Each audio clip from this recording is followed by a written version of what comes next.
First things first, we're going viral. If you follow Rams defensive tackle Aaron Donald on the gram, you will be impressed every day. If you don't, then just be impressed today. He is 280 pounds. His footwork is that of someone far less than 280 pounds. It is so impressive. See, what do you think? Oh, man, he's amazing. His workouts are phenomenal. Epic. It's nice when you get the work ethic with the most talented. That's how you get greatness, and that's what he is, man. One of the best that's ever done. It's great to see. You stole the words right out of my head, see. This is the combination of natural gifts. Ben Simmons, this dude right here, a lot of potential. But he sent us video. He's working on this stuff. Remember last year with the knives and everything? That's annoying. That's how you become one of the greatest in the history of the world at what you do. The Kardashians. Oh, they left him in the dust. Oh, man. Stories to start your morning. The soon-to-be 42-year-old. She broke up with him, man. He didn't have a jump shot. Tom Brady you got to have a jumper to fool with is gearing up for his 20th season in the NFL. And while most would dread the wear and tear of another grueling season, Tom Brady is reportedly excited as ever entering this year. CeCe, what can we expect from Brady and the Patriots? Man, this is what the Patriots are going to look like. Ground and pound. You're going to think that Bill Belichick, his mentor Bill Parcells, they came together and came up with a game plan from 1980s, 1990s. They're going to slow the pace down. Sony Michel, they're going to throw the ball short out of the backfield.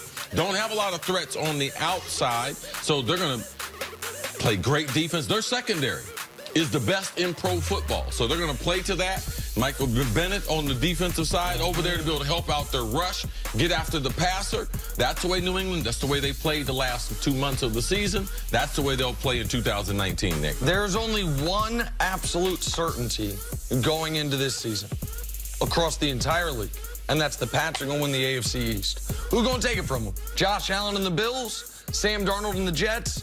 Is Josh Rosen, is my guy the quarterback down in Miami now? He's their quarterback now, right? Don't talk too loud about him. I talk good about him. I like Josh Rosen. He's going to be the next great quarterback in that division, but not yet. No, the Pats will, at the minimum, win the AFC East again. The former Finals MVP Andre Iguodala could soon be traded from the Grizzlies, with reports that the Lakers, Rockets, and Clippers are leading the charge. Nick, where does Iggy best fit? He almost signed with the Rockets a few years ago. Obviously, veterans love going to contending teams, and it's a bonus if they're in L.A. So if he's bought out, I would imagine any of those three teams would be great fits. I can't see any of those three teams trading for him. The only contender I could see trading for him is the Nuggets. They have the pieces to make it work. He played there before. He played well for them. They could use someone on that team with some championship experience. A lot of young, up-and-coming players. Yeah. So if he's traded, I would say Denver. If not, look out for one of those LA teams. He's such a good glue guy. He's still a good defender. He can take 20, 25 minutes in critical situations. You know, the moments aren't going to be too big. He's been great in the locker room as far as being able to resolve some issues behind the scenes. Man, Kevin Durant blows out his Achilles. He walks with him to the locker room in a championship game. So he fits in. Because of his personality, he fits in because he will accept a role. And typically, it's not the most glamorous role on these teams. All right, let's end with the Warriors. Their trade for D'Angelo Russell was a bit of a head-scratcher. They already have arguably the best backcourt in the game, and Steph and Clay, leaving many to wonder how long D'Angelo would be there. But general manager Bob Myers made it crystal clear, saying, we didn't sign him with the intention of just trading him. Let's see how this fits. Nick, how does he fit in Golden State? He fits in this regard. If they didn't have him, they would be starting a replacement-level shooting guard this year. If they didn't have him, their depth there is non-existent. When you have as many great players as the Warriors have had, and you've been as successful as the Warriors have been, you're young players, you're not drafted in the lottery, you don't have money to spend on mid-level free agents. So they are more talented with him than without him. And they will be able to tread water, in fact, probably do a little better than tread water until Klay Thompson gets there, thanks to he and Steph giving you a legitimate scoring punch in the backcourt. Between the two of them, you'll get 50 points a game from your point guard and your shooting guard. But defensively, they will be limited. When Klay comes back, there is not an obvious fit for the three of them. And D'Angelo knows he is there temporarily. D'Angelo knows there is no universe that exists where any team in basketball is going to be paying Steph Curry $40 million, Klay Thompson's on a new deal at $30 million or $35, and D'Angelo Russell $30 million for each of the next 4 years. So he knows he's there either for half a season or 1 season, and I have real concern about his style, pick and roll centric, how it fits with the Warriors, who like the motion spread offense. That is not what he thrived in. I think he can learn that.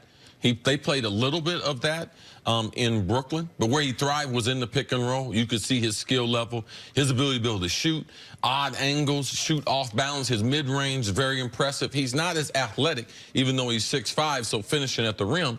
But this was about a couple things. Kevin Durant's getting ready to leave.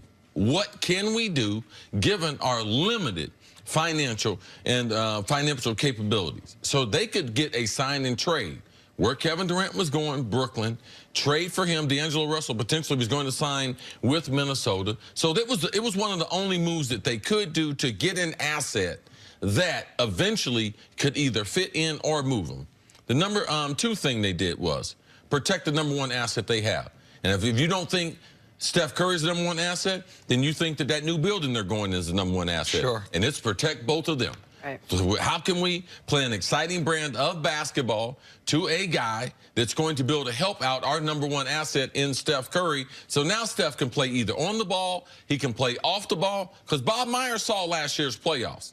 He saw when Kevin Durant was out of the lineup. He saw people clamp down. He saw people dusting off the old, well, let's go back to high school. Right. Let's play a boxing 1.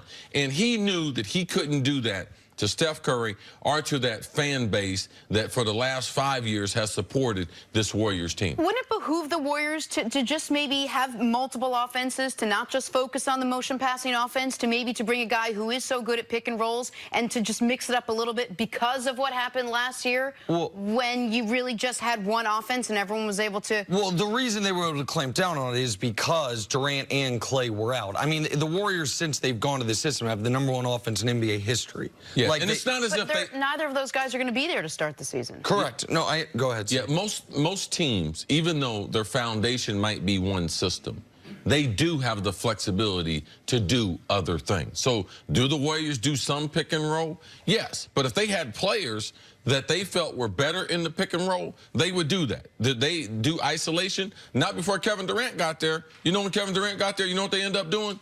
Let's do some isolation because Kevin Durant. So I think that Steve Kerr, he's smart enough and flexible enough to what type of talent do I have? But the system they created, that motion system, which is a combination of what they did in San Antonio, that Steve Kerr, it's one of the best offenses to be able to run, and given the skill set of Klay being a stationary shooter, Steph, how he can dribble and come off the picks, and Draymond, how he's a great passer. So not only do they have a good system, but the players fit in that system well. Right, but now that you have D'Angelo, who is a good pick-and-roll guy, they'll do more of it, I'm sure, but I think that then there's an opportunity cost everything, and you do more of that, that means less of what Steph is great at, and Steph is your only MVP candidate. Steph is the only guy on your team until Klay comes back that's even a top 20 player in the league, and Steph's probably a top 5 guy.